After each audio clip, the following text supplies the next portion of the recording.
If you have spent any length of time in the United States, you owe it to yourself to play the 1985 arcade classic Paperboy. In it, you assume the role of a preteen boy tasked with completing his daily paper route.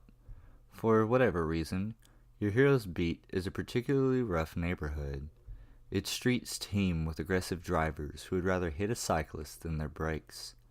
On the sidewalks, bratty children steer kamikaze RC cars into passers-by, modern-day drone pilots in their larval form. Elsewhere, skateboarding adrenaline junkies find their greatest thrill in demolishing live obstacles like your Paperboy. In some cases, your character will be accosted by a knife-wielding man who comes charging out of a house and pursues at a tremendous speed, inevitably catching your hero and robbing him of a precious life. Taken as a whole, the game makes for an effective satire of a Reagan-era America. It captures the needless paranoia of the suburbs, where people fear the harm some stranger or foreign power will inflict on them, without realizing the vanity, in all senses of the word, behind such a phobia. It shows the violence and cruelty of the average American percolating behind the facade of white picket fences and well-maintained lawns.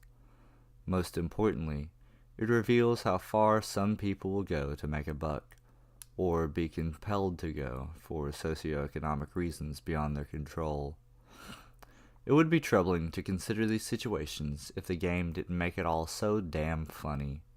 Odds are you will laugh too much while playing to think about many of the concerns the game raises. Perhaps it succeeds too well at its own satirical objectives. You would be forgiven for assuming that the same merry cynicism found in Paperboy would carry over to its 90s console sequel, Paperboy 2. Indeed, the second entry in the series contains every bit as much unnecessary peril and consequent weird humor as the first. You guide your choice of Paperboy or Papergirl through the suburban gauntlet featuring a whole new cast of memorable hostiles. A hermit holed up in a moat ring castle bombards you with cannon fire as you pass. Overzealous guard dogs chase you down the street.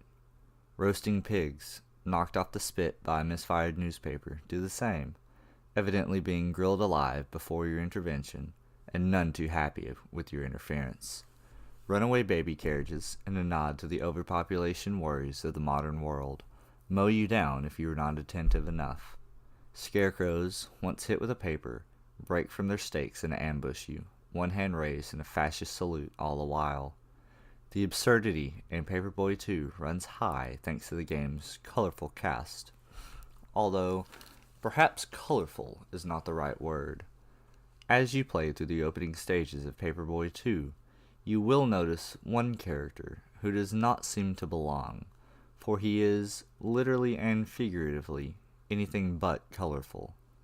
He will first catch your eye because his palette is without color. He is the only person in the game rendered entirely in monochrome. He wears a gray sweatsuit. His neat and unremarkable hair is black. His stark white skin, however, is especially arresting, giving the more nuanced flesh tones seen everywhere else in-game. His actions, too, are completely bland.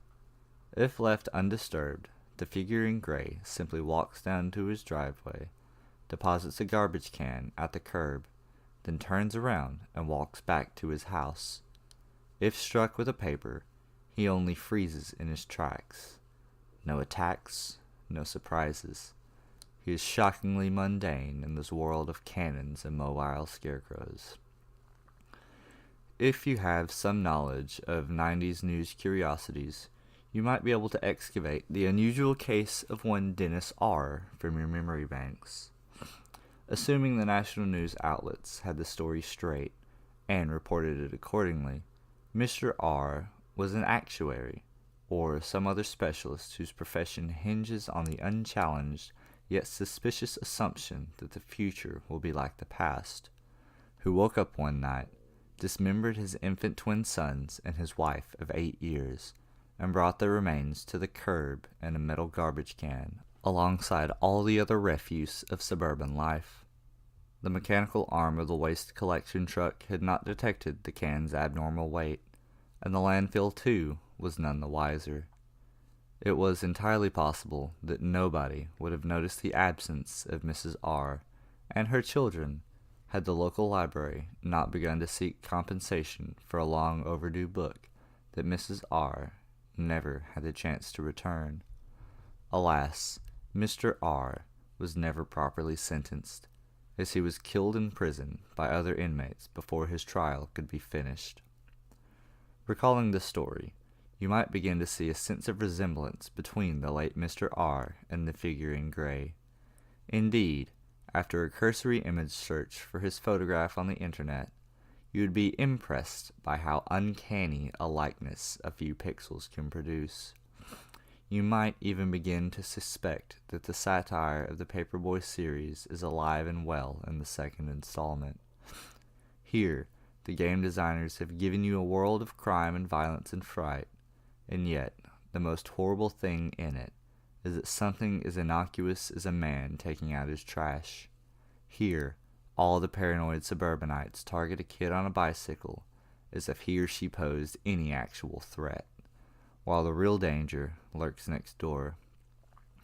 You might speculate that Paperboy 2 is a satire of complacency, where prosperity and habit inure the average American against diligence and introspection, where the idealized image of the suburb discourages its residents from looking beyond the glistering veneer of civilization and scrutinizing themselves or others.